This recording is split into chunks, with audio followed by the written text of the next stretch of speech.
Greetings, I'm Kathy Green with Christian News and Interviews. And I'd like to talk to you just for a few seconds about trust, money, and the desire to send money to people who we don't really know too well. You know, let's start with a definition, and I'd like to start with the definition of a sociopath because they're out there. A sociopath is a term used to describe someone who has antisocial personality disorder. People with antisocial personality disorder can't understand other people's feelings. They will often break rules, make impulsive decisions without feeling guilty for the harm that they've caused. And people with antisocial personality disorder may also use mind games to control friends, family members, co-workers, and even strangers.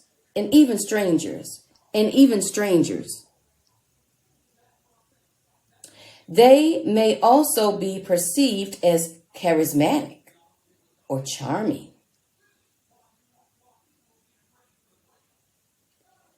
Now, the primary difference between a sociopath, and a psychopath, listen to this. There's no critical difference between a sociopath and a psychopath. These terms are both used to refer to people with antisocial personality disorder. They're often used interchangeably. Many have attempted to distinguish the two by the severity of the symptoms. A sociopath may be someone who only makes minor transgressions that don't cause serious harm or distress. But a psychopath may be described as someone who's physically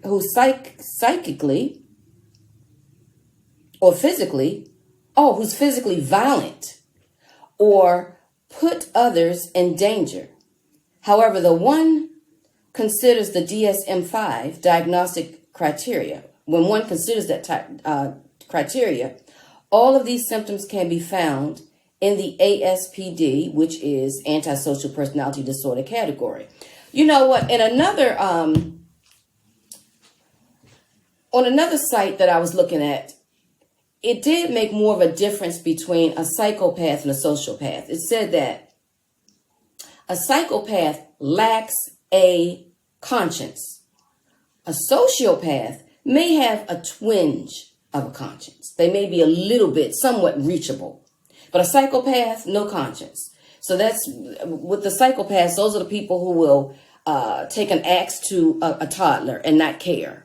They are the people like Charles Manson who will order others to kill people. Jim Jones, who orders others to kill people. So a psychopath is a little bit more dangerous than a sociopath, but they both are dangerous people. I said all that to say this. There are so many psychopaths and sociopaths hopping around social media. They love social media. They can hide behind the computer screen. They can put on an act and become whoever they want to be. And that leads me to MaryJane Byarm. You're here because you looked up information on MaryJane Byarm, and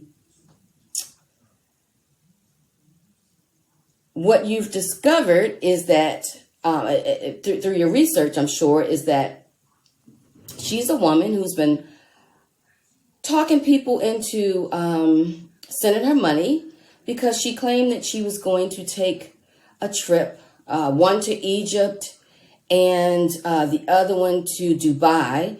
And because people trusted her, they started to send her money. And long story short, she has disappeared with the money. One woman got some of her money back, thank God, but the other two are still struggling to get their money back.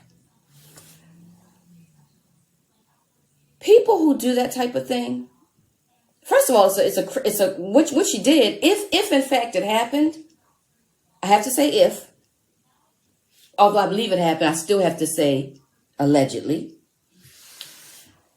If So she has no conscience, because how can someone take thousands of dollars, 2,000, 2,500 of someone's hard-earned money and just use it for whatever, not care, not even think about giving it back, or giving it back in small portions at a time, and not even have a conscience about it? That's why I read to you all the difference between a psychopath and a sociopath. You connect the dots. Tell me that that's normal. When you're out here dealing with people on the internet, you don't know what you're dealing with. You very well may be dealing with a sociopath or a psychopath, which is even worse, because although neither one of them have a strong conscience, the psychopath has zero conscience. They lie. They become other people. They're very charismatic. So only a charismatic people can trick someone into opening up their wallet and sending thousands of dollars to what amounts to a stranger. So my prayer is that those who were bilked out of their money will get their money back. And I would strongly advise you to go hire a good lawyer. Because if what you all are saying happened, that's a felony. It's called wire fraud. Have a great day.